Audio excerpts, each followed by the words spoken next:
Welcome. Welcome, everyone. It's Angelo Robles. If you're live today, it's Wednesday at 4 o'clock Eastern. I did tease this out last night because, of course, you always watch my lives, that we were going to have a special guest with us today. And many of you know I've been very, very active in the world of AI. I actually have not, really since Alexander Wisnergross a couple of months ago, had as many guests on as I would like to. Well, that's going to change today. We have someone who I'm a huge fan of, known about him for months, heard him on Moonshots with Peter Diamandis and the before mentioned Alexander Wisnergross, and said, like, whoa, this guy I have to have on. So we're going to call it the AI Maestro, Alex Finn. What he's building and why entrepreneurs, business owners, recent college graduates, but of course for me, family offices kind of may not even know that they actually need. So he's the founder and CEO at Henry Intelligent Machines. We'll get to some of that. He also is the founder of Creator Buddy, and he's a must follow on X and YouTube. And he has a wonderful community. I highly recommend that you subscribe and interact even a little deeper. Everyone, let's welcome to the show, Alex Finn. A pleasure to have you on, Alex. Pleasure to be here, Angelo. Very excited for the conversation. Thank you. You're very kind. You're going to get the Angelo rapid fire. Let's get to it. So you really have lived inside the stack now for multiple years. Really, like I know how hard you work. Could be 16-hour days, maybe light for you. So no one on earth has really, in my opinion, spent the raw hours actually building with even frontier models like Claude. And we're going to get a little to more of a hardware stack and open weight models, but you're renowned for the work that you've done in OpenClaw and Hermes. For someone watching now, let's even bring it into my world, the principal of a family office, kind of trying to figure out where to begin and what does the world actually look like from where you're standing when you're looking to educate others into that the train has left the station. You have to learn how to use AI to be viable in the world moving forward. How would you recommend they begin? Yeah, I think the issue most people have is there's so many tools, there's so many things to do, there's so much fear out there that they're falling behind that they kind of freeze up, right? They don't really know where to begin. I was beginning ChatGPT, Claude Code, OpenClaw, Hermes. The way I learned what I learned and have been able to build multiple businesses with AI is very simple. Pure experimentation, pure just playing with things, pure just getting started, right? Information or action leads to information, right? The more action you take, the more information you get. I think the issue most people have is they wait for information first, and that's not the way to do it, right? The way I recommend getting started, it doesn't matter. You just need to get started. You just need to take a tool. You just need to take a ChatGPT, an OpenClaw, Hermes, anything, and just start using it. Just start bouncing ideas off it. Just start asking it questions, seeing what it has to think, reverse prompting it. What can you do for me? Based on what you know about me, what can you do? And the more action you take, the more information that will be created, and you can take that information and do other things and branch off and try new things. You just got to do something. Great. And I promise, audience, we're going to get to frontier models, open weight, hardware stack. Although it may only be about an hour and 5 minutes, it will be a deep dive. And if you're not a family office, don't worry. Are you someone in high school, in college? Are you someone who's an entrepreneur? Do you work in service in the financial community? I promise this is going to be incredibly valuable, and we have the right person on for that today. So you operate the way that I think many entrepreneurs and even family offices, bring it into my world, are going to be careful with my words here, but let's go with the word forced to operate inside of about 3 years. I'm early, you're early. I could see one person, an AI stack of agents, output that used to take a team of 5, 10, or 15. What is someone who's an earlier stage entrepreneur or a family office that they've never seen this firsthand? What are they misunderstanding about the possibilities that are there right now? This is under 4 years old. And I think people gravely underestimate that. Yeah, I think, and this kind of relates back to the last question. I think a misunderstanding is people don't see use cases that are relevant to them on the internet. So that they think, oh, it's not for me, right? The way to think about it is the AI is basically your employee. It's an employee that can quite literally do anything, can research for you, create things, code, write, whatever you need. When you're hiring an employee, you don't go to other business owners and say, hey, what's your use cases for your employees? Right? That doesn't make sense. Nobody does that. What you do is you just hire them. You have something in mind you want them to do, and they start doing it. And you figure out as they do things what their strengths and weaknesses are, the value they're creating for you, and you kind of update their tasks based on that. You want to think of it like an AI employee where you bring them on, you explain your business, you explain, the things you do on a daily basis, the daily tasks you have, and then you see what they can take off your plate and what they can do. I think people misunderstand. Like they see what other people are doing. They go, oh, that's not really, I don't really care about that. That's not the point. It's personalized and custom for every single person. So you just need to do it and see what it can do for you and your own personal use cases. Let's jump into the frontier models. So everyone's going to be familiar with OpenAI. I hope everyone's familiar with Anthropic and their broad suite that we're going to get to. Grok, Gemini, Perplexity is unique, but let's throw them a little bit into the mix. My experience with people, shockingly, even too many young people, is, well, I don't know. It's a glorified search engine. I only have the free version of ChatGPT. I put in a sentence, I get a mediocre answer. How do you recommend what frontier models to use? Should you use them all? And how to learn about prompting and meta prompting to get better outputs? They all have subtle differences. And the subtle differences and the subtle strengths and weaknesses are constantly changing, constantly, right? I liked Claude for a long time. Now I like ChatGPT better. So all you can really be doing to stay on top of them is just using them and see which ones you like talking with, which ones you like communicating with, which ones do your specific task better. For a long time, Claude was a significantly better coder than ChatGPT, significantly better. I think that shifted over the last couple of weeks. I now think ChatGPT is better at coding. So, you need to be using them and just dabbling here and there to see which are better at your specific things. Claude is still better when it comes to more design-oriented work, when it comes to more front-end work. And so I still lean on Claude for that. This usually leads this recommendation to people kind of being overwhelmed. Oh, I only have one subscription. I only have this. It doesn't matter. If you only have one subscription, if you only have ChatGPT or Claude or Gemini or Grok, and you can't afford to do other things or you don't want to, that's fine. Just use them. Eventually find the time to dabble with the other ones to see what they work for you. But right now, ChatGPT 5.5 is my main driver. I think it's the best coder. I think it's the most intelligent. I think it does the best creative thinking. It comes up with the most novel ideas for me. So I've been using that for most things. I still use Claude for design-oriented work. The websites and landing pages and things it can create on that front are significantly better than ChatGPT still. But, that's why you really need to make it part of your daily routine, even if it's just 15 minutes. Dabble with each. Have a test prompt you give to each model. See which responses you like best. See which responses feel the best.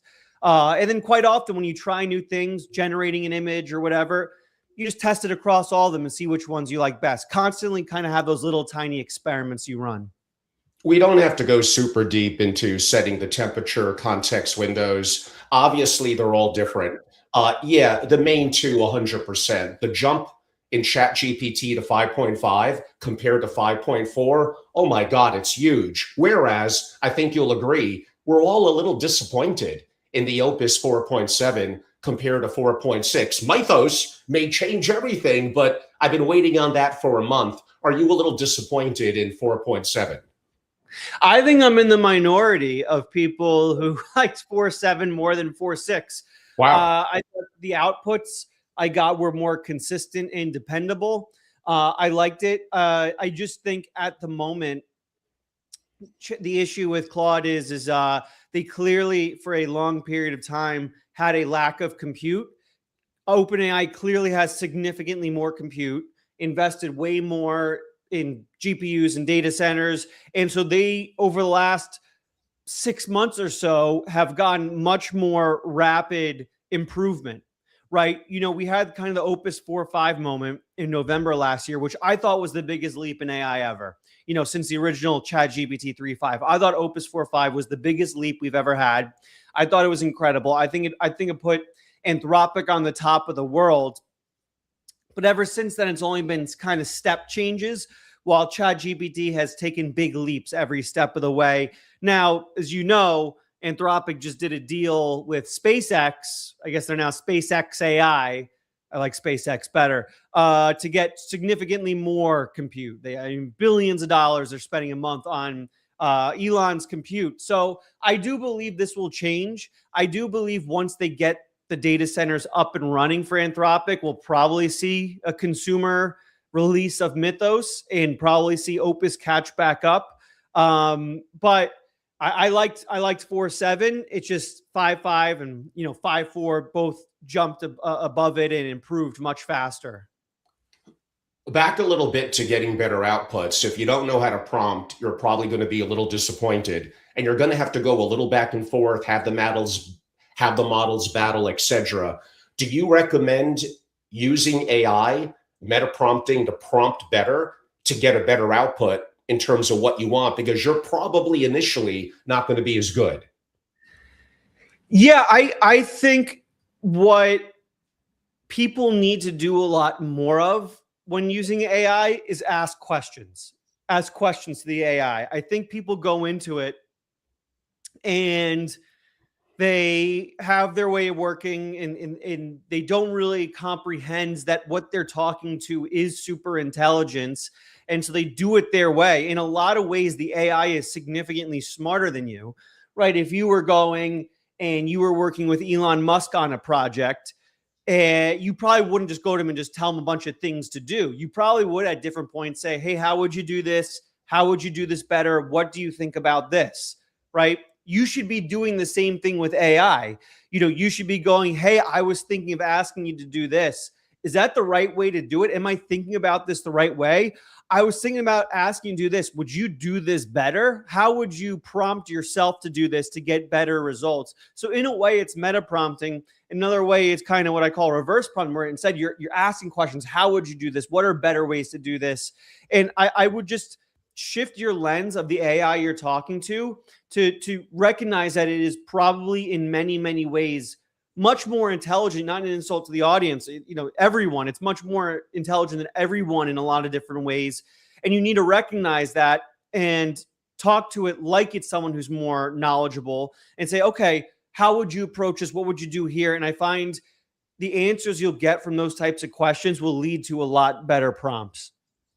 I'm only chuckling when you mention the intelligence aspect, 100%. But our mutual friend may be one example, AWG, maybe someone who could say, you're not quite there yet. But AWG, they're catching up, my friend. Let's change directions a little bit, then we'll come right back. We heard on Moonshots, we heard on the All In, and you've been a guest on Kalkanis as well. There was a lot of commencement speeches in the last 2 weeks, and a lot of the college kids are booing even some of the biggest names like Eric Schmidt.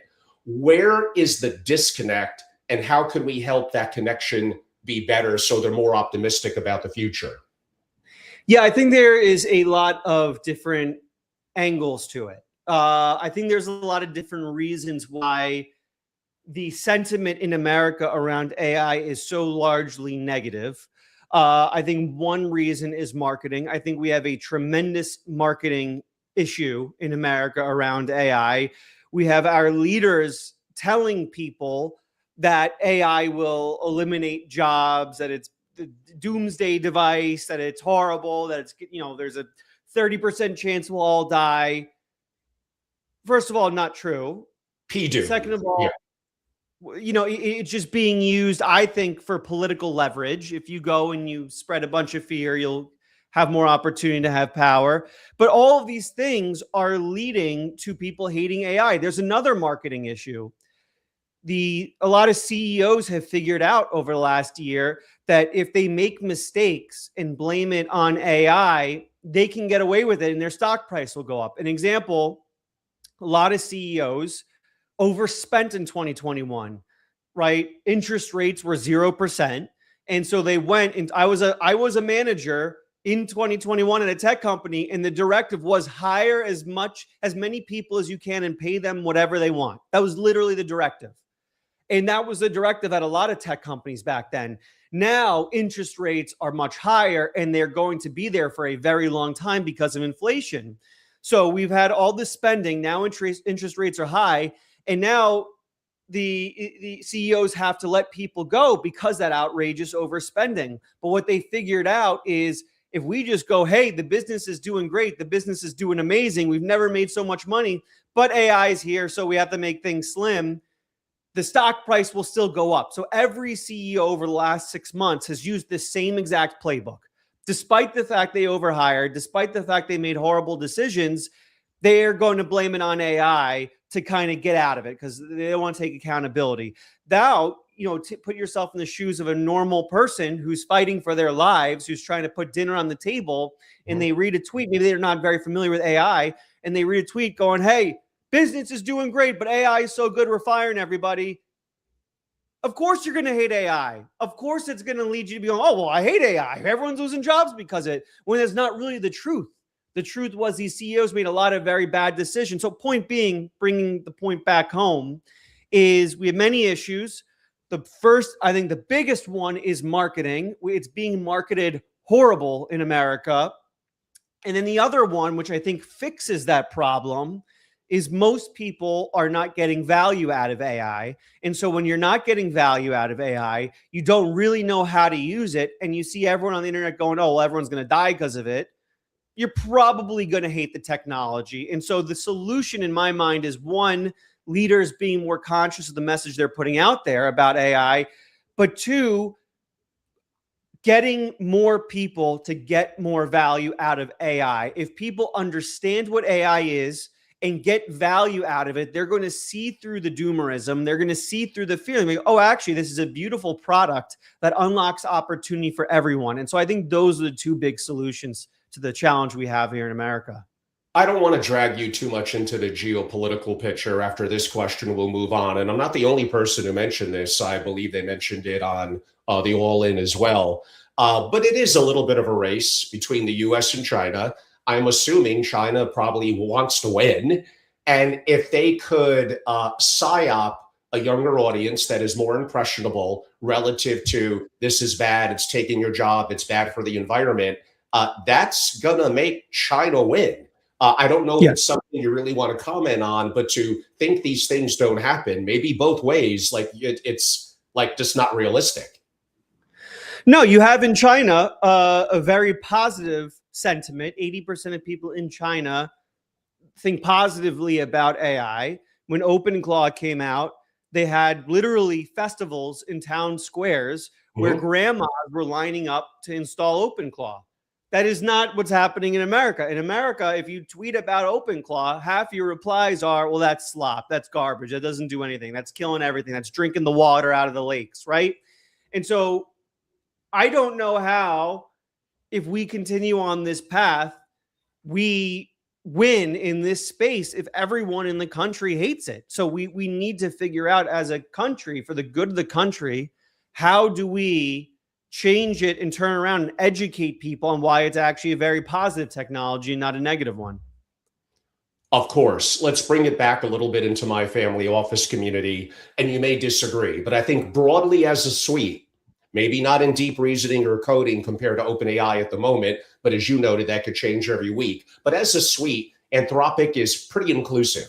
Co-work, code, design that you mentioned, their new managed agents, what they're doing with their Wall Street busters, where the CEO is on stage with Jamie Dimon, etc., is a good place for a family office to start. Like, okay, we got prompting, we got good at chat, but now we got to start to do things. If you had to pick a platform and coordinate internally at that platform before we move to being more sovereign, do you think the Anthropic suite and mastering it is a good start?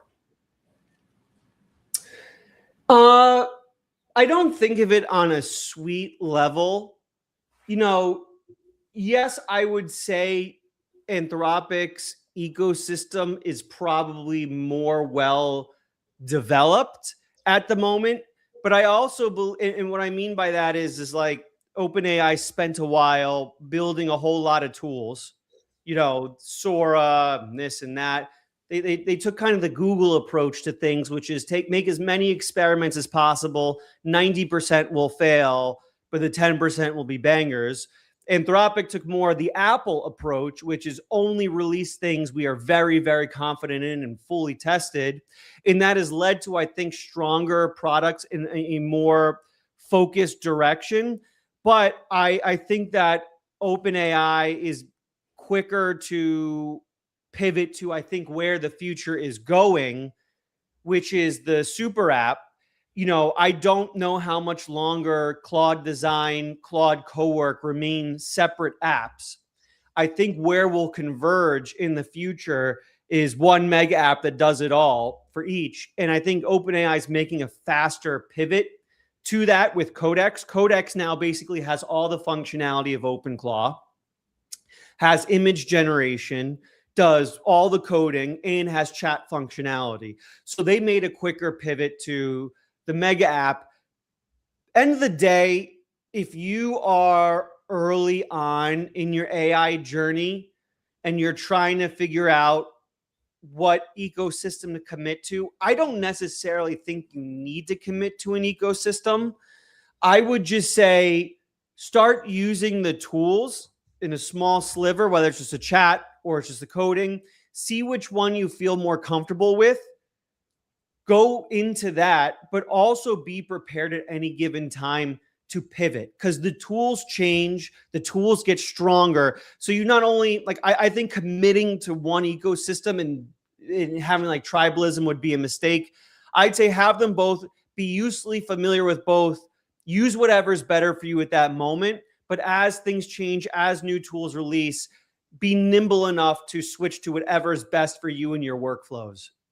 Here's a question that I have to address from entrepreneurs, or when I speak at universities, rare, but it happens. They just don't want me to talk geopolitics. So sad. But when I do talk about family offices, money, and AI, I do get feedback from people in the family office world like, wow, Angelo, look how much things have progressed really since the beginning of the year, especially with Anthropic, and lately the last 30 days with OpenAI. The others have maybe fallen a little bit behind. Why don't I just wait a little bit longer until this gets easier? How do you help to convince them that their mindset and compounding their knowledge, when it may be a little harder now, when they may have to pivot, like compounding your money over years, your mindset and compounding your knowledge, you can't afford to wait. You got to start now. Don't you agree? Yeah, well, there's a couple things to it. I'll pretend with this. I do believe the economy, especially the US economy, is a positive sum economy. So what I'm about to say, pretense, I don't believe this is a dog eat dog world. I don't believe if you win, someone has to lose. I do believe it's positive sum. With that being said, I also believe there's such thing as competition. And because this is challenging means less of your competition is using it, right? The general sentiment for most people is, oh yeah, it's difficult, I'm not going to use it. So that means there's more opportunity. The more difficult a thing is to use, the more opportunity there is by using it. And so my recommendation is, yes, it's difficult, and that's why you should be using it. That's why you should be learning it, because your competition is probably going, yeah, it's difficult, I'll wait till it's easy. But when it's easy, everyone will be doing it, and a lot of that opportunity will disappear. It's the reason why I think I was able to grow on YouTube so quick, my YouTube channel. Turning on a camera, talking into the camera is a very difficult thing to do for human beings. It's inherently awkward, and most people do not want to do it. And so by doing it, I was able to grow very quickly, because most people in the AI space just felt too uncomfortable doing it. And so it being difficult is not a reason not to use it. It's actually a very good reason to use it. 100%. Completely agree. Those are very good reasons. Let's transition a little bit into, we spoke about Frontier. I'll give a little bit of context to that, and then we'll switch to open weight and some of the amazing things you've done in OpenClaw and Hermes. Like, okay, the average person, I'll pick one or two. I think they should do all four. If you have the capital, there's a big difference at the highest level of OpenAI getting access to 5.5 and full codex versus free or $20 a month, where you're getting a weaker model, you're getting less usage. By the way, they're at free training on your data. Maybe the average person doesn't care, but if I'm an entrepreneur with a great idea, if I'm a family office, I really want privacy and control. We don't need to get too deep into, well, do we do AWS, Bedrock? Do we contain it? All things for a deeper discussion that could be more valuable, how you could access this. But the big picture is, I don't really own it, Alex. I'm renting it. Don't I want to own my own gold? Why would I not want to own my own hardware, my sovereign stack, and open weight models where I'm not bleeding what may be my proprietary knowledge, quote unquote, into the cloud, where I may have vendor lock-in where they could raise the price, and we didn't even get into. If I'm running these agent models internally on some of the frontier models that I'm noting, and I'm going 168 hours a week, you're going to be spending some money. Talk a little bit about the transition of frontier is great, sure, but you may have to start to learn more about the right hardware stack and open weight models and why that's also very, very important. Yeah, I am a big believer in open source and open weight AI and models. I believe it's something everyone should be conscious of and learn and understand how it works and the advantages to it. I also don't believe it's a binary thing where you need to be all on frontier and all on local models. I tweet quite often about local models, and a lot of replies are like, oh, but local models are stupider and slower. Well, yes, in some ways they are a little bit stupider and slower, but you don't use it for everything, right? You got to understand what queries you use for frontier where you need maximal intelligence and performance, and what tasks you give to local models when you need privacy or scalability, being able to do things 24/7, 365. I very famously have bought a bunch of Mac Minis and Mac Studios. I run multiple local models at all times, 24 hours a day. They're doing things at all times. They're scraping the web. They're collecting data. They're building me software. I don't do everything with local models. Most of my coding is done with frontier models because the frontier models code better and I want the highest quality code humanly possible. But there are things I do, things I build where I want my data private. And there's also tasks I give where I want them going 24/7, 365. And those two latter things are not possible with frontier models. I can't have private conversations with frontier models. I can't give them tasks to work 24 hours a day with frontier models because that'd be way too expensive. And so you learn what the strengths are of each. You figure out which tasks are more appropriate for each, and you do those things. Now, I'm not saying everyone here needs to go and run out and buy a Mac Mini or a $10,000 Mac Studio. I think that'd be a tremendous mistake. I think if you go and you spend thousands of dollars on hardware and you don't know why and you don't know what you're going to do with it, you're making a massive mistake and you're probably wasting money. I think you should figure out what those use cases are first that are stronger for local models and hardware, and then get the appropriate hardware for that.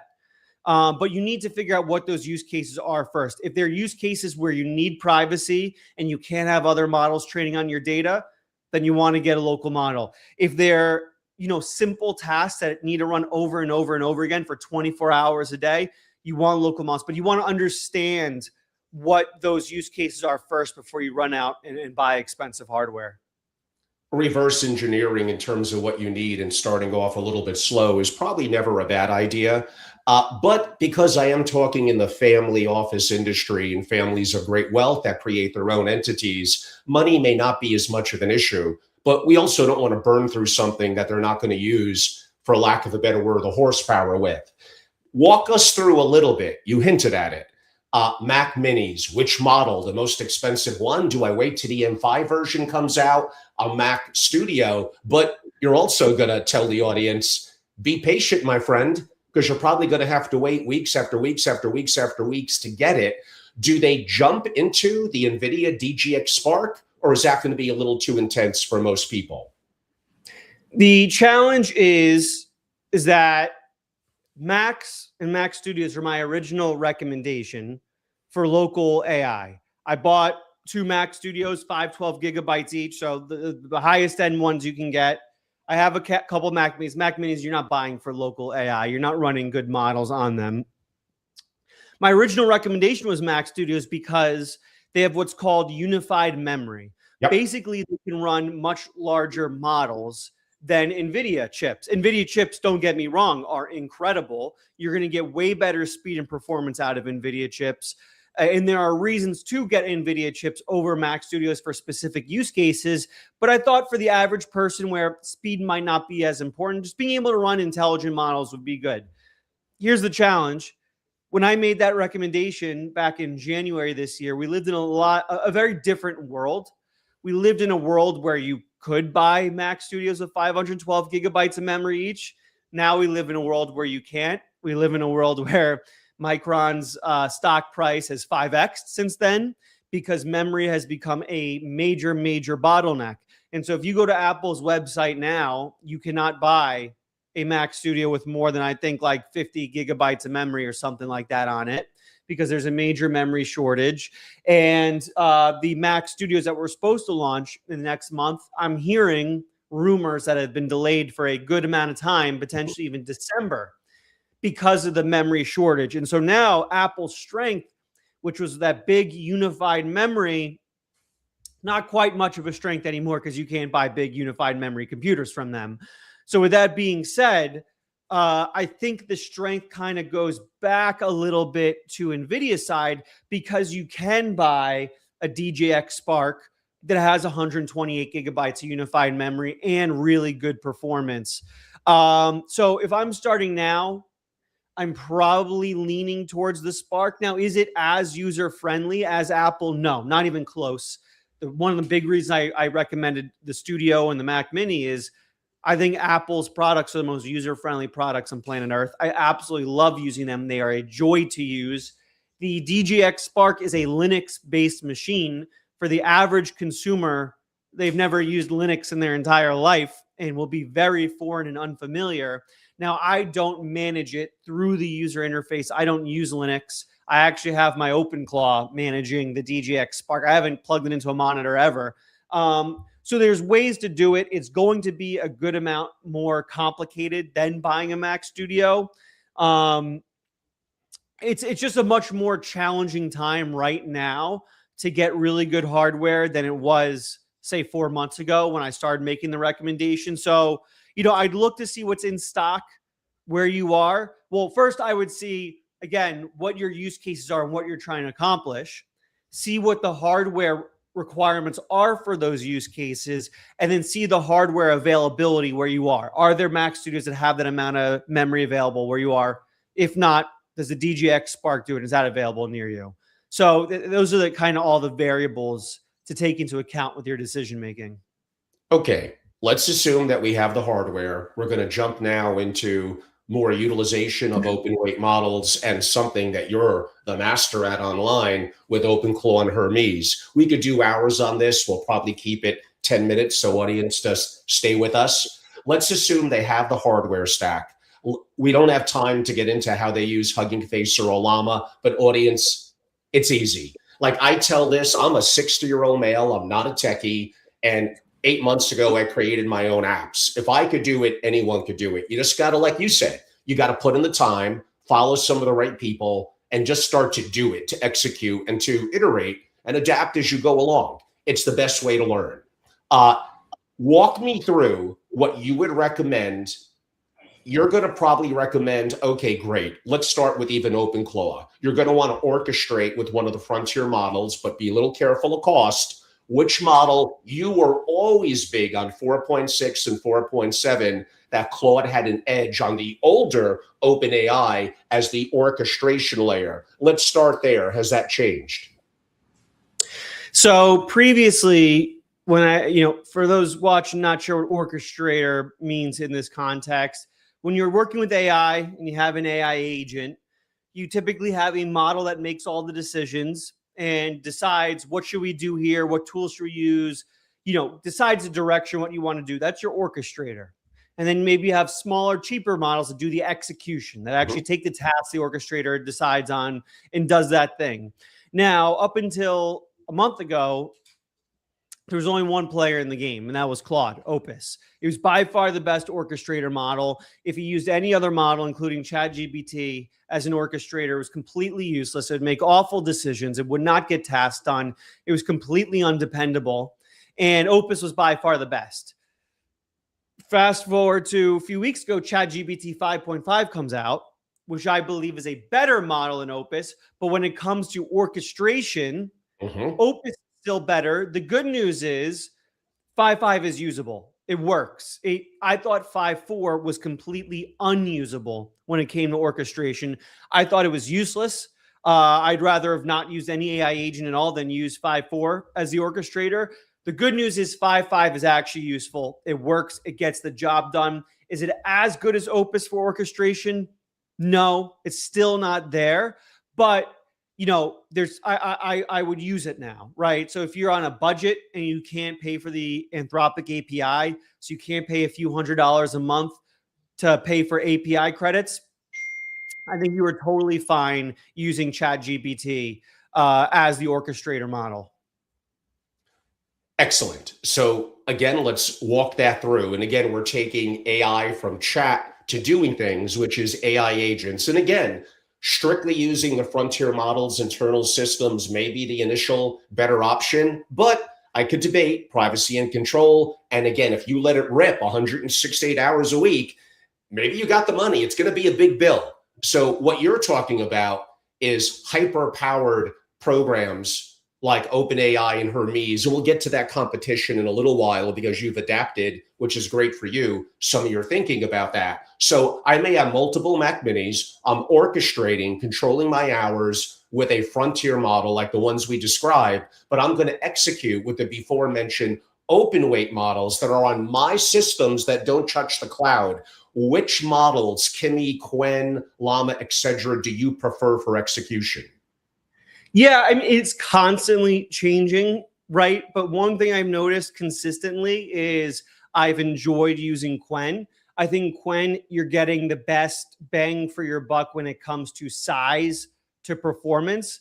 You can get a small Qwen model, a 27B size, which is pretty small, and still get very good performance out of it. So I'm a Qwen fan. I also do like Minimax. Minimax, kind of the same thing where it's actually a bit smaller and faster, not quite there on an intelligence level, but you really get good performance, good like speeds out of it. So I like Qwen. I also like Minimax. Kimi is great, but it's really built for those larger use cases. Their specialty is the very large model that you run across multiple devices. So if you are a big baller and you got 100K plus of computers, Kimi might be the way to go. But I think for a majority of people, a small Qwen model that runs simple tasks quickly and often is probably the way to go. Okay, now let's get into the crux of it. We mentioned using certain internal models at frontier models, again, in the cloud, versus I'm going to download for free OpenClaw. I got the hardware. I'm going to download the open weight models. I'm going to orchestrate yet execute with the open weight models. Why am I doing this? It's a little more complicated, maybe a lot more complicated. Although again, I promise you could learn it. Why don't I just stick to, the frontier models? Is OpenClaw at the highest levels, if you're a master user of it, simply better than the AI agent outputs I get on frontier models? Well, there's a couple of things there. I don't think it's binary. I don't think it's, do I use OpenClaw on a local or do I use OpenClaw on a frontier? I have a multi-agent setup. I have multiple Hermes models. I have multiple OpenClaws. Some of them are powered by local models. Some are powered by frontier. And depending on the task, I go to the appropriate model, the appropriate agent. So to give an example, I'm building a company called Henry Intelligent Machine. It finds opportunities online for users custom to them, custom to their skill sets.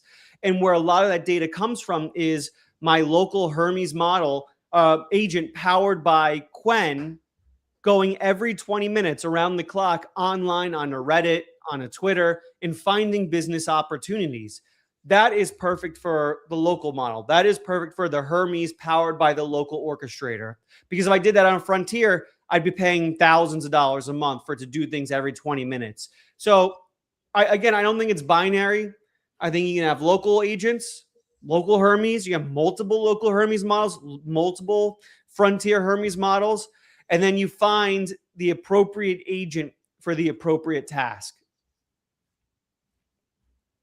Excellent. That makes a lot of sense. Now, you are hardcore and really deep, putting more hours in, I think, than anyone in the community, looking back a couple of months ago in OpenClaw. You were aware, obviously, you started to use let's go with the word, a competitor, Hermes. And lately, you've been extremely like, hey, this is great. There's more competition. And there might be some things that Hermes, a competitor, might do better than OpenClaw. Could you compare and contrast the two programs? Yeah, both are very strong products. Both, I think, are very usable. I don't think, again, there's this weird tribalism online where it's binary. It's one or the other. You have to use OpenClaw. You have to use Hermes. I think they're both great.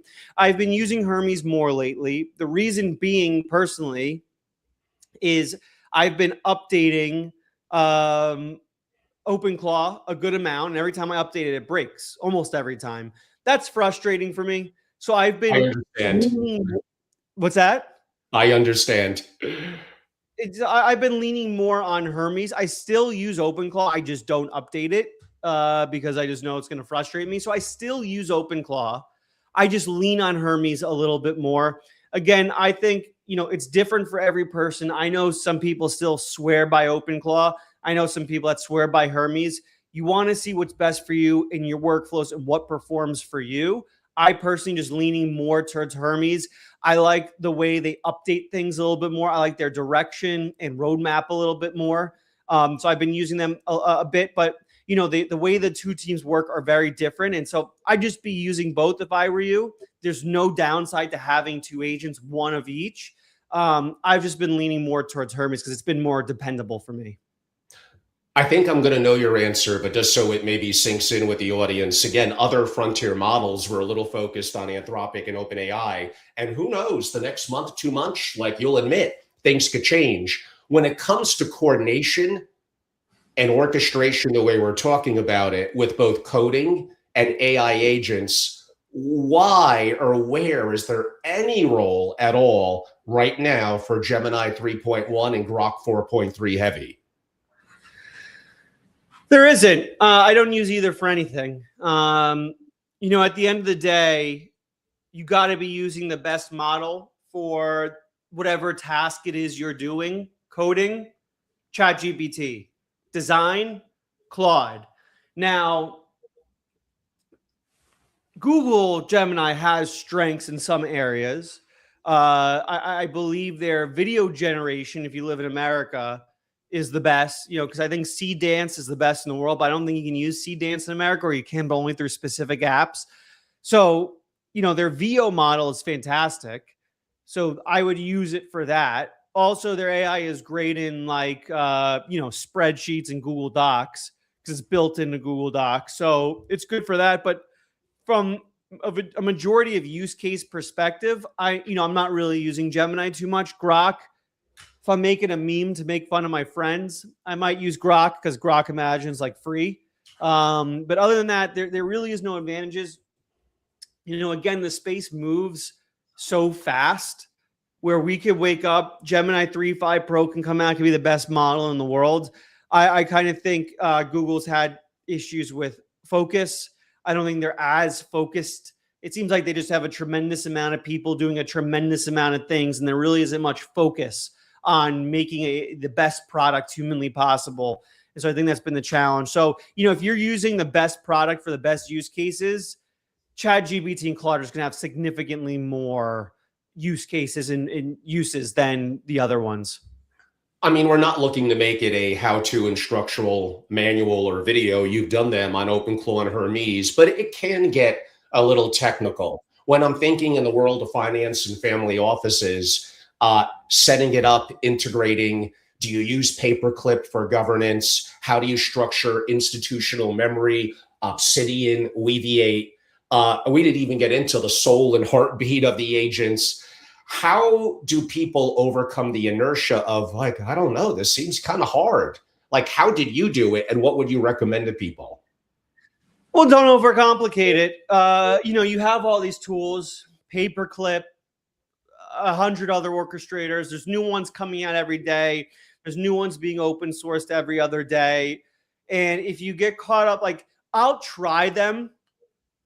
Like I tried paperclip, but it just didn't work for me. It just didn't work in my workflow. It wasn't worth the extra effort of using it.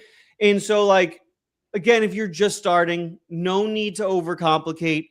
Just use the tools. Then once you get comfortable and get in the flow, you can start experimenting and trying the paper clips of the world, all these other orchestrator agents. And then you just learn as you go, like, okay, is this worth the extra effort? Am I getting the benefit out of it that it makes it worth the complexity that comes from adding more tools to my workflow? If so, keep using it. If not, then rip it out. I'm all about simplicity. You just want to keep things simple. Try things, run experiments, see if it works for you, but ruthlessly keep things simple and take out things that are not worth the effort. People are going to utilize AI and AI doing things from vibe coding to the agents that we're talking about, but they may need something that to them is concrete. Is this saving me time? As a family office or financial entity, could I do more with less, scary word, better and faster? Is it working 168 hours a week? And how do I get started on something basic, a workflow? And then I advance maybe into deal memos, into legal accounting, into training. How do you recommend from maybe a financial services entity or family office a first step where you could get a win under your belt? Yeah, my two things I do with any new AI tool, anytime I'm doing anything new, anytime I'm introducing a new intelligence into my workflow, same thing everyone else should be doing when they're just getting an AI is number one, tell it all about yourself, right? So tell it your goals, ambitions, what you do on a daily basis, your tasks, all that. Get it so it understands who you are and what you do. And then two, reverse prompt. Okay, based on what you know about me, what tasks can you take off my plate? How can you get me closer to my goals? What am I missing on my day-to-day workflow that'll help me achieve my goals more? And so if you're a family office, if you're new to this and you're trying to figure out how AI fits into your world, right? Every family office probably has a different process. Every family office has a different research, process, research workflow, things like that. Describe everything it is you do to that AI. Maybe keep it in a document, right? A markdown file or a doc that you can then hand to every AI you talk to, like almost like an onboarding doc. Say, hey, this is who I am. Okay, how can you make my life better? How can you improve our workflows? How can you help this office make more money? And then it will be able to tell you, depending on whatever the tool is and its capabilities, exactly what it can do from a very simple level. And yeah, we got a little technical there with the .md files, Markdown. That's so important. If you're going to start every project where it doesn't know who you are and you're starting from ground zero and you got to waste time, that's time is money, and it's very, very frustrating.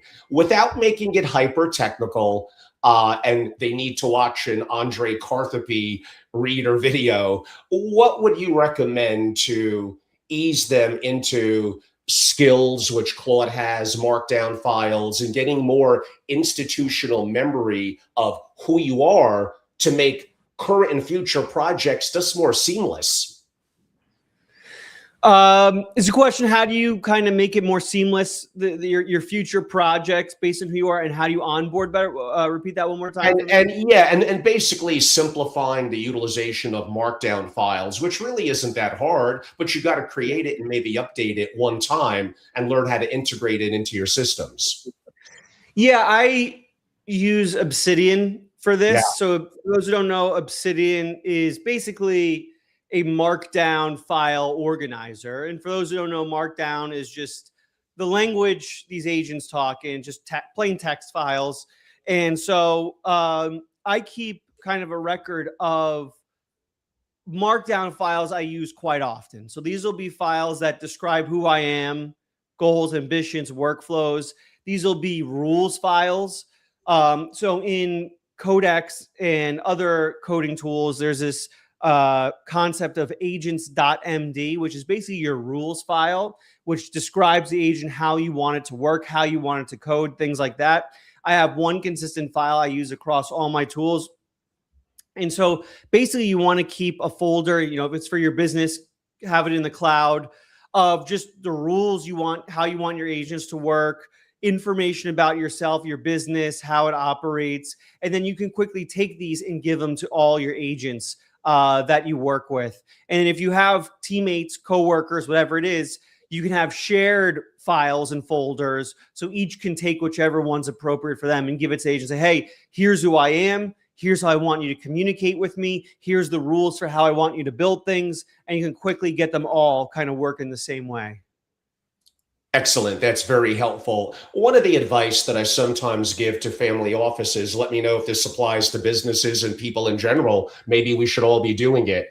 This is more so if you're earlier in your journey and process. Why don't you write down, at least over one day, but maybe the full week, exactly what you're doing. Be very detailed. Maybe even subscribe to Granola, that's recording conversations, conferences you go to, meetings, and then learning how to prompt and have the AI said, hey, here's a day in my life. How could I be better? What could I do more effectively? That's always more important than efficient, but how can I be more efficient as well? What's like an early process that you recommend to understand someone's workflows, what they do, and how AI could work with them to make them better practically immediately?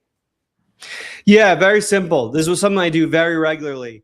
I write down everything I do during the day on this piece of paper. I carry around with me everywhere. I carry around the pen and the paper. Every task I do during the day, I write it down on here. At the end of the day, I go to my AI and I type in, here's everything I did today. How can you help me with these tasks? Which ones can you take off my plate? Which ones can you automate for me?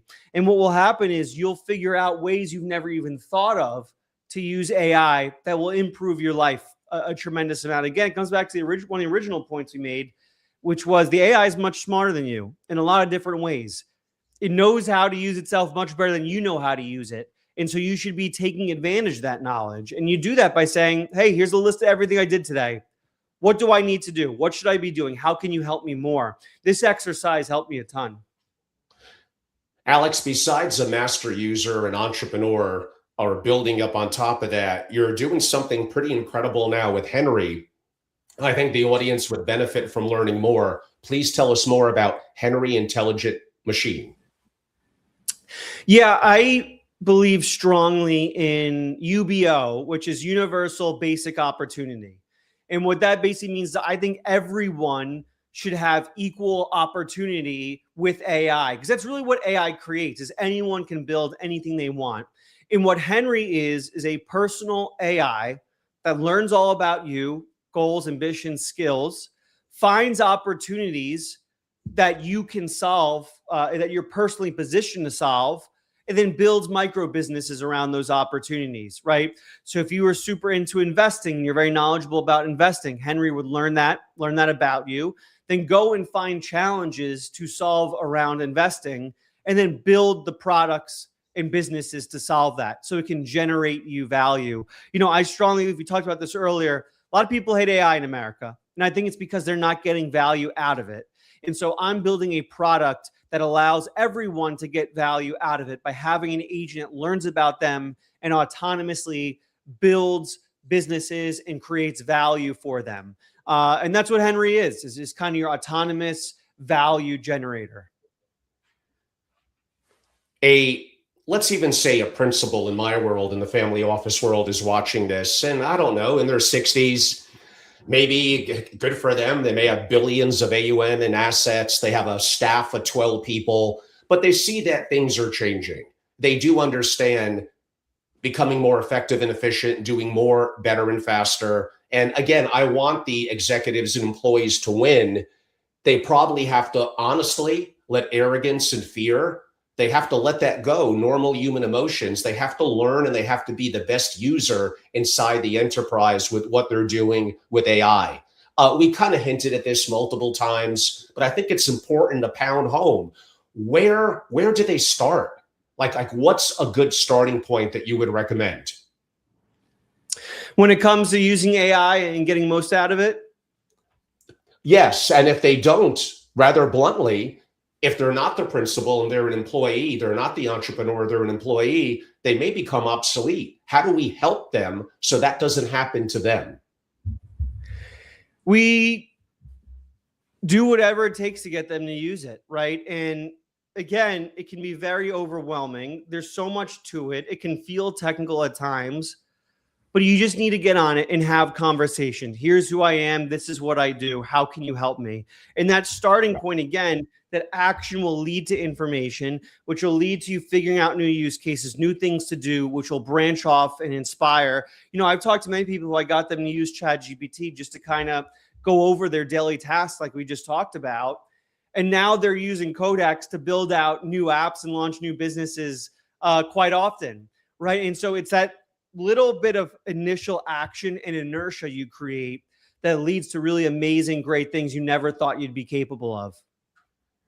And I do want to go back to an audience that's near and dear to my heart within my own family, with families in my community that have younger family members, to the concern of the booing of the college graduates. So the audience, let's call them under 22.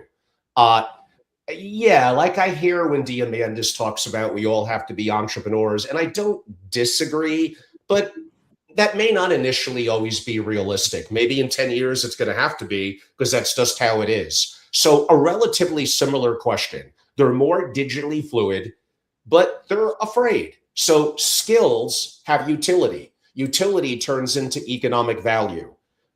They have a mission. They want to, enjoy and interact in their world, to have the opportunities maybe their parents or grandparents had.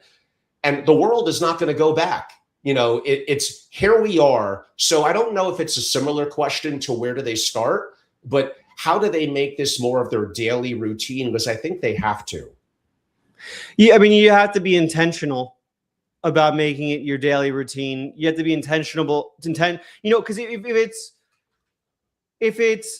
if you think about like, oh, I got to use it, and you try to think about, okay, how can I use it? You'll spin in circles thinking, right? So you just have to do it. You have to be intentional. I'm going to start my day, first 10 minutes every day. I'm going to talk to ChatGPT, tell what I plan to do that day and see what it can do for me. And you just kind of have to start intentionally including it into what you do during the day. You said you don't necessarily disagree about everyone becoming an entrepreneur, but what is an entrepreneur at the end of the day? An entrepreneur is just someone who creates value, right? That's it. So why can't everyone be someone who creates value? Well, a lot of the answers people give is, not everyone wants to be a marketer, a salesperson, coder. Well, the thing is AI allows you to do all those things very easily. If you've never done sales before, an AI can help you do sales. If you've never done marketing before, I'm like the worst designer in the history of mankind, but I'm pumping out these really incredible designs and advertisements and graphics for Henry that I could have never done before because of AI. So I think that people need to stop underestimating themselves and know that they are capable of being entrepreneurs and creating value and building things. So one is, stop underestimating yourself. Believe you can do anything. Believe you can accomplish anything now. And then two, now that you know what you're capable of, go out and actually use the tools and figure out what you can do. When is Henry going to be available for people to purchase, upload, and start to use? The goal is in the next 3 hours to get the first beta tester on. All right. Yes. Then from there, we get the first person on, get them to value, get them using it without having to bug me every 5 seconds. And if they're able to kind of autonomously use it and get value, okay, we'll bring on a second person, then a third person, and a fourth person. So this is going to be a super slow rollout. The more people get value out of it, the more people will bring on. and eventually it'll be gates wide open. So in the meantime, feel free to pay attention to both my Twitter account at Alex Finn, as well as the Henry Twitter account at Henry for All. And in the chat box, Sean, those were good comments and questions. I'm sorry we didn't have more time to get to it. And Gus, yes, this is live. We're going to wrap up in about 2 minutes. You'll be able to watch it on the recordings. Maybe repeating, Alex, in terms of what you said about how people could learn more about you, your X account, your YouTube platform, subscribing to your newsletter. How could they learn more and be a part of what you're doing? Yeah, a bunch of ways. My YouTube. So if you search Alex Finn, you'll find it pretty quick. It's at Alex Finn Official over on YouTube. I have a bunch of like really good tutorials there if you're trying to get into AI. Then there's my X account at Alex Finn. Talk about AI all day on there. So make sure to look out for that. And then I have a newsletter, alexfin.ai, www.alexfin.ai. You go to that. I have a newsletter there. 40,000 people subbed on there. Go to any of those. You'll be in the ecosystem. You'll learn a ton about AI, and life will be great. And pardon the background noise, everyone. I did forget to mute my phone. And in my close, one, it's been great to have Alex on. I am a huge fan. You have to subscribe his X account, his newsletter, his YouTube platform. I mean, I'm kind of giving away to some of my family offices one of my secret people, but it's okay. I want to share with the community and be of value. I think he's wonderful. It was incredible to have an hour today. I wish I could have 2 or 3 hours so I could learn. Everyone, I'm Angelo Robles. I'm at Family Office on X and on YouTube. Speaking of those accounts, you can learn more about me if you're in the world of finance or obviously family offices. I've been in it for decades, and I am extremely active in the world of AI. Like Alex said, starting at a later age from my perspective, just putting in the work, hundreds and hundreds of hours. And yes, some money spent on hardware and things like that, and making every mistake in the book. So my members, go to angelorobles.com, join, become a member. And in the world of finance and family offices, learn how to integrate, because that's a large part, not the only part. I love many other subjects in the family office world too, but what makes me unique. My private books for families, my upcoming June 23rd and 24th masterclass for member family offices. It's all up on angelorobles.com. Alex, I really appreciate you. You're an incredible guest, a world of resource to young, to old, to people that are experienced, to people that are waiting to take that first step. I hope you inspired them. I greatly appreciate your time, and have a great day. Thank you very much, Angelo. It was great talking to you, man. Thank you.